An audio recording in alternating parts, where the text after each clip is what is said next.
आपण पाहत आहात लोकशाही महाराष्ट्र न्यूज।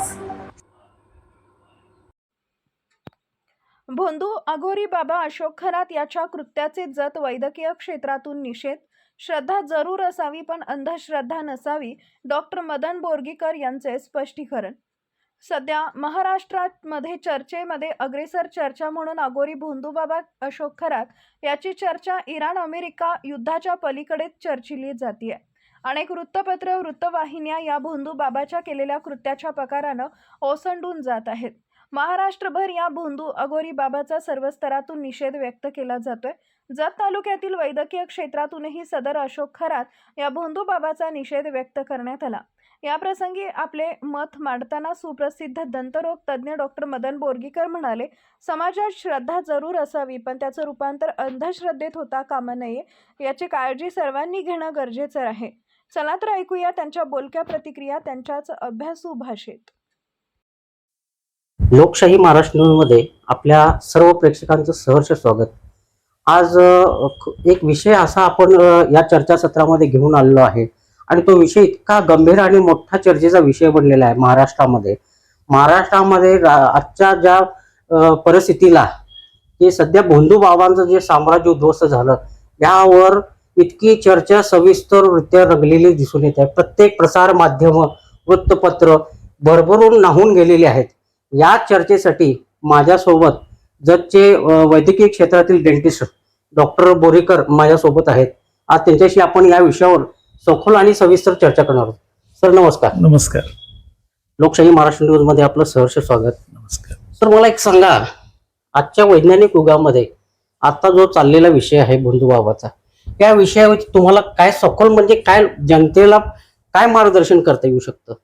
सर्वप्रथम मध्ये अशा ज्या आता घटना आपल्याला उघडकीस आलेल्या आहेत त्या अत्यंत खेदजनक, दुःखदायक आणि ज्या पूर्वगामी महाराष्ट्राचा आपण उल्लेख करतो, ह्या महाराष्ट्राला आपण संतांची भूमी मानतो, त्याचबरोबर याच महाराष्ट्रानं अनेक उत्तम वैज्ञानिक देखील म्हणजे नारळीकरांसारखे, माशेलकरांसारखे वैज्ञानिक या भूमीमध्ये जन्माला आलेले आहेत।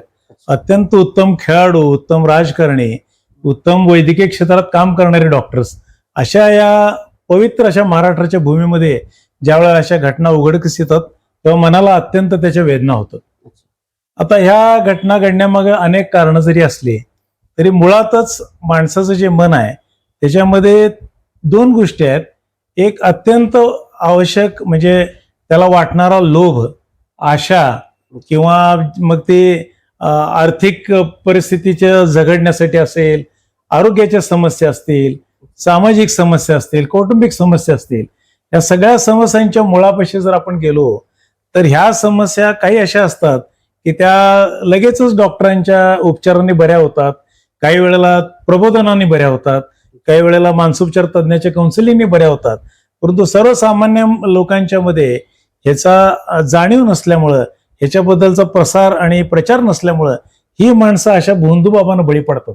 म्हणजे त्यांच्या आर्थिक किंवा आरोग्याच्या प्रश्नासाठी, सामाजिक प्रश्नासाठी, कौटुंबिक प्रश्नासाठी किंवा त्यांना असलेल्या मानसिक आजारासाठी हे कुठेतरी एक आधार शोधत असतात। तुम्हाला या ठिकाणी असं म्हणायचं आहे की ही जी अशी जी मंडळी आहेत ह्या अघोरी कृत्य करणाऱ्यांच्या नादी लागून आपला विनाकारणाचा वेळ, पैसा आणि प्रतिमा या सर्व गोष्टी मलिन करण्याचं काम या आपण स्वतःहून ओढवून घेत असतो।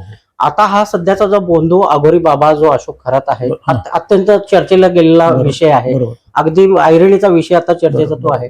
यापुढे जात असताना मला असा प्रश्न करायचा आहे की असे भोंदू बाबा केवळ नाशिक जिल्ह्यामध्ये नाहीत, तर अशा प्रत्येक महाराष्ट्राच्या कानाकोपऱ्यामध्ये असे अघोरी भोंदू बाबा यांचं मोठं साम्राज्य आहे। मला या ठिकाणी मुख्यमंत्र्याचं खरोखर लोकशाही महाराष्ट्र न्यूजच्या वतीनं कौतुक आणि अभिनंदन करावं वाटतं देवेंद्र फडणवीसचं की त्यांनी अशा अघोरी कृत्य करणाऱ्या अशोक खराताला इतका कायद्याचा अगदी एवढा फास लावला त्याच्या मागं की कायद्याचा बालेकिल्ला म्हणण्याची वेळ अगदी त्याच्यावर आलेलं आपण पाहिलेलं आहे। यापुढे जात असताना आपल्या तालुक्यामध्ये सुद्धा अशा पद्धतीचे विदारक चित्र आपण पाहत आलेलं आहे। याविषयी तुम्हाला काय म्हणायचं? हे बघा, अंधश्रद्धा ही संपूर्ण जगामध्ये आहे, बरोबर, तसेच भारतामध्ये पण आहे, महाराष्ट्रामध्ये आहे, सांगली जिल्ह्यामध्ये पण आहे। यापूर्वी देखील अशा केसेस झालेल्या आहेत, पण दुर्दैवानं ज्या वेळेला ह्याचा सर्वसामान्य लोकांना, गोरगरिबांना असं ज्यावेळेला त्रास होतो त्याच वेळेला एखाद्या मोठ्या प्रमाणात झाल्यावर हे एक्सपोज होत आहे. परंतु मला वाटतंय यामध्ये मी देखील फडणवीस साहेबांचं अभिनंदन करतो, मुख्यमंत्री साहेबांचं.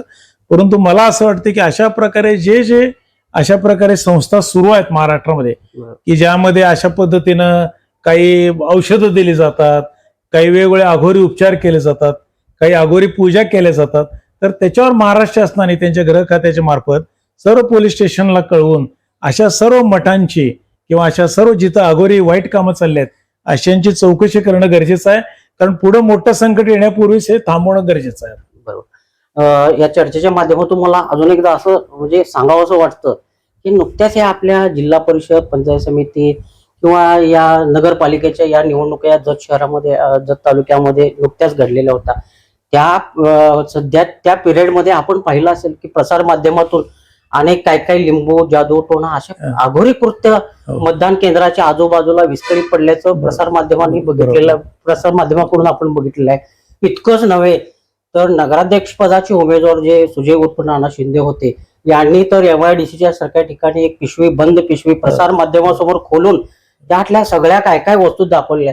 राजकीय मंडळीकडून सुद्धा अशा पद्धतीचा दुरुपयोग केला जातो. तर अशा मंडळींना आपण काय लोकशाही महाराष्ट्राच्या न्यूजच्या माध्यमातून सल्ला देऊ आता इच्छिता? नुकतीच नाशिकची घटना जर आपण पाहिली आहेत, आता त्याच्यामध्ये जे आपण काही नावं बघतोय किंवा काही असे त्याच्यावर आरोप होत आहेत, आपल्याला अजून त्याचे पुरावे आपल्याकडे जरी नसले तरी मोठमोठी माणसं देखील, मोठमोठी राजकारणातले पद भोगणारे मोठमोठे डॉक्टर्स असतील, वकील असतील, समाजातले प्रतिष्ठित व्यापारी असतील, हे लोक ज्या वेळेला असे भोंदूबाबाकडे जातात आणि बळी पडतात तेव्हा सर्वसामान्य माणसांपुढे त्यांना त्याचा आदर्श निर्माण होतो. बरोबर. जसं आपण सिगारेट आणि तंबाखूवर मध्यंतरी टीव्हीची ऍडव्हर्टाईज, सिनेमामध्ये बंदी का घालण्यात आली, तर सिनेमामधले जे अभिनेते आहेत ते त्यावेळेला एखादा स्मोकिंगचा सीन असेल, एखादा मद्यपानाचा सीन असेल तर तरुण पिढीवर त्याचा वाईट परिणाम होतो.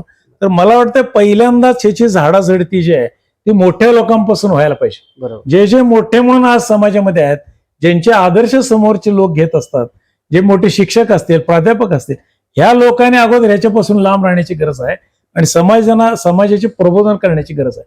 किंवा आता बघा, आता जतमध्ये देखील एक इनफर्टिलिटी सेंटर नुकतं सुरू करण्यात आलेलं आहे. बरोबर. याचा अर्थ मूल होत नाही ही एक समस्या आहे, किंवा नवऱ्याबरोबर पटत नाही, बायकोबरोबर पटत नाही, किंवा काही आपल्याला बाबा आर्थिक परिस्थितीशी आपण झुंजत आहे, राजकीय यश पाहिजे. अशासाठी तुमच्याकडं श्रद्धा असणं महत्वाचे आहे. बरोबर. आता आई वडिलांना नमस्कार करावा, भगवंताला नमस्कार करावा.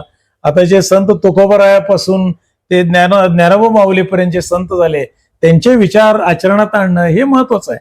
परंतु हे न करता असे जे मॉडर्न जे गुरु आहेत, मॉडर्न गुरु ज्यांना म्हणतो आपण, अघोरी गुरु, हा अघोरी गुरु, याच्यामध्ये अंमली पदार्थांचं सेवन आहे, त्याच्यामध्ये गुंगीचं औषध देण्यात येत आहे. तुम्ही स्वतःला कुणाच्या ताब्यात देतात ह्याचा आता गंभीरपणे विचार करण्याची गरज आहे. आणि असे जर कोण प्रश्न सोडवत असेल, मग आपण एवढी विज्ञानाची प्रगती करतो म्हणजे सांगतो ते पूर्ण चुकीचं आहे. आपण स्वतःहून प्रत्येक गोष्ट विज्ञानाच्या कसोटीवर ती तपासून बघणं गरजेचं आहे आणि कुठल्याही अंधश्रद्धेला आपण बळी पडायला नाही पाहिजे.